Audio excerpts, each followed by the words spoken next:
Alright guys, what's up? It's been a while since I've done an overview, so decided it's time to jump back on the horse. So today I'm going to do Astraea. She's my new flavor of the month. I picked up Cyber Knight Founder about a week and a half ago now, and I've been playing her almost non-stop. And yes, I'm still 31. Leveling in this game blows sometimes. So she's a lot of fun, and what's different about her than most bots have a niche that they fill: their long range, their melee, their mid range. This chickadee can do all three, even better. So let's jump right into this. So naturally, she's a soldier. They're all rounders. They have some of the least reduction in incoming repairs. It's only at a measly 5%, which means healing them is a better idea than healing the retards that get 40% reduced healing. Don't say I said that though. Alright, so her first weapon, the Tornado Rocket Launcher. Just like any other rocket launcher you lock on, it shoots a homing missile and it'll track down its target within reason. It's not going to do any fancy backflips or anything. It's got a 3 out of 3 Omni damage with a range of 7. Extremely long range. This, for me, is her bread and butter. I use this more than any other weapon, and that's saying something. The S-Tech for it is arguably the best S-Tech in the entire game. It's a virus that does damage and heals anybody around said target. It's a pretty small range, so you gotta be up there personal to take advantage of that. But she can mitigate that with one of her equipments. We'll get to it in just a minute. That being said, I will literally charge up to people and fight them face to face with these rocket launchers. That's how powerful they can be. Alright, her number 2 weapon, a grenade launcher. I still have some gripes about these heavy grenade launchers. You can't shoot anything close to you. It has a minimum range of at least 4. So you gotta be really, really good with aiming this stuff. That being said, it's incredibly powerful. It's got 4 to 4 Omni damage with a range of 8. You can lob these things across entire maps. It's great for taking pot shots. Another great thing about it is its S-Tech. It shoots a signal flare and all of a sudden these bombs start dropping right around where the flare lands. Best use for this, against macro. You drop this on his dust, he'll force him out of the dust, or he'll take stupid amounts of damage. Drop it on his shield, forces everybody out of his invisibility dome. Or they take lots of damage, for hopefully hitting the entire group if they're not too smart like a lot of pugs are. Probably my second most favorite S-Tech in the entire game. I have killed many macros with this. Alright, moving on to weapon number 3, the Crater Mine Deployer. Not as much fun as Derail's Mine Deployer. It's got the same damage, same shield damage, same range. Its S-Tech is a little different. It drops, for lack of a better word, a spider mine. It's got legs, it twitches and turns. I hate spiders. And the difference is, if it hits you, if it goes off on you, it knocks you back.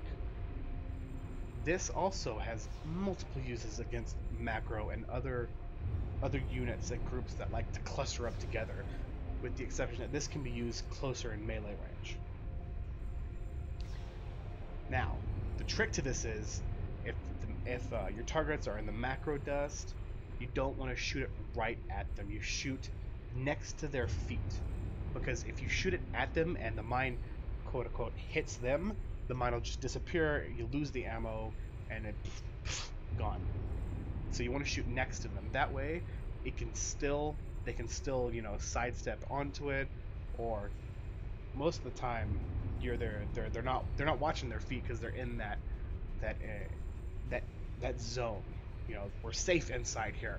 No, you're not. You are not safe from Astraea inside these zones. I have seen many people try and pull off the aha, can't kill me now, game over. You gotta be careful with Astraea's AoE capabilities. Alright, moving on to her subsystem. I don't like it. Personally, I'd rather have some type of shield heal or defense mechanism or something else other than this.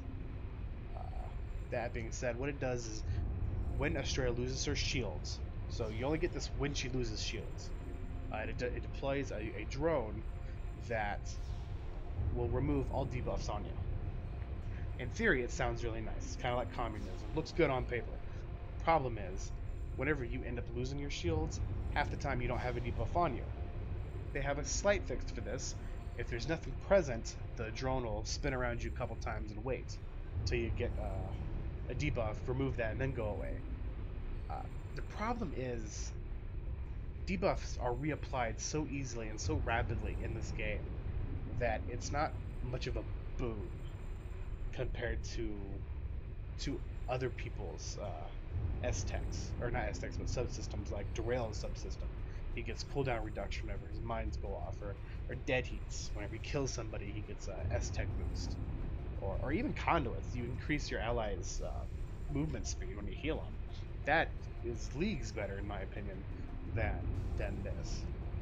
There's a couple applications that I can see maybe against a Sparkscape that'll remove the fire dot buff, but he'll just reapply that real quick. Alright, moving on to equipment number 1, Shell Fragmentation. This is your standard DPS increase. You use it, it applies a trauma debuff, increases the damage they take by 40%. It lasts about 10 seconds. Only drawback is this damage increase won't be applied to the dot applied by the rocket launchers. No gripes here. It still makes the rocket launchers hit like a freaking truck. Alright, and my favorite equipment on her, Inner Vortex. Now the only way to really use this properly is you want to wait till you're at about 75% spark. No shield, and you're down to 75% spark. You pop this baby, you pop it with a level 2 S-Tech off the rocket launchers, and you're receiving badass heals from a distance without having to be up close and personal, and it reduces the damage you receive to spark. You want to avoid using this when you have shields up, because the damage decrease is completely lost at that point. It only defends against spark damage, not shield damage. Alright, and equipment number 6, best used in conjunction with equipment number 1, is going to be Energon Lust. And basically what this is every time, every time she hits a target with this buff up, she steals part of their S-Tech, which is amazing for shooting off multiple viruses from the rocket launcher. I think at any given point I've had up to 4 of those debuffs, and that is doing damage and healing me at the same time. So yes, you can stack the rocket launcher virus debuffs. Lots of fun, very deadly. And again, my playstyle very offensive, so I always throw on the damage increase. Most of her damage is Omni, granted by the rocket launcher and the grenade launcher. So I throw on the magnetic rerouter, right? Yes, magnetic. I lied, electron rerouter. Alright, and then the mine, always use whichever mining probe is the highest mark you have. Most of us have oodles and oodles of Mark 3s. Alright, moving on to her cores. So right now I just have my standard cores. I put on almost everybody. Upgraded damage refueler. Every time she takes damage, it fills her S-Tech. Unfortunately, I'm in a bit of a shortage right here for some of my cores because I have all the bots with Cyber Knight. So she's stuck with a base destruction cooler, but even the base destruction cooler, 25% cooldown on all of your equipment is still pretty nice compared to throwing in something else that just has upgraded in front of it. And then upgraded critical repair. You'd be surprised how often the rocket launchers actually crit.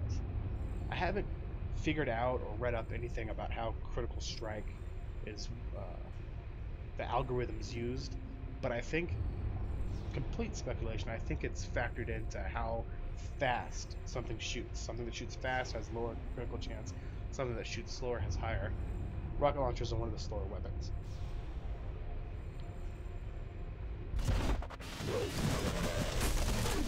Alright, moving on to the vehicle. Grenade launcher for the vehicle mode. It's got a range 7, but this one can actually shoot pretty close in. That being said, it's mostly effective against spark. It's got 3 spark damage, 1 shield damage. And the equipment, phosphorus grenades, just gives your grenades a damage over time to the next target it detonates on. Not the next time it shoots, the next time it hits something. So you can continue to lob stuff even if you're missing. And this buff will stay on you for about 15 seconds, and then it goes away. But you have 15 seconds in that time to actually hit somebody. So you don't have to sit and time your shots, you can still just continually, and it won't consume itself until you actually deal damage to somebody. Alright, moving over to resprays. Unfortunately, the founder bots don't have extra resprays. They're stuck with their basic. This one looks the best. Alright, so for tuning, again, I play her very, very offensively, up in your face, and in the middle of right up in the heat of battle. So with my points, I put 20 out of 30 Omni damage and 10 into resistance. Now, as I continue to level up, I will probably max out bot speed and Omni damage and throw the rest into resistance. Maybe tinker around a little bit with repairing, but I've tried that before, and it just didn't pay for losing the extra damage,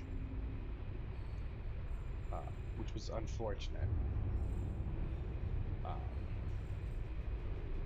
So yeah, that's it. Hope you liked. Don't forget to subscribe. And I have a new trailer channel up. If you guys can't tell, I'm sick, and it's very mind's boggled down. But I wanted to get this up and done. I've had a lot of people asking me because she's a very rare founder bot. Not many people have Cyber Knight founders, and even fewer actually play Astraea or Rip Raw. Unfortunately, Rip Raw is beyond terrible, and I won't be playing him until they actually give him some fixes. That being said, let me know what bot you want me to do next in the comments. Send me messages, ask me questions. That's the best way. If you disagree with something I've said, let me know, and we can duke it out, figure out who's right, even though technically I'm right. Anyways, you guys have a great day. I'll see you in game.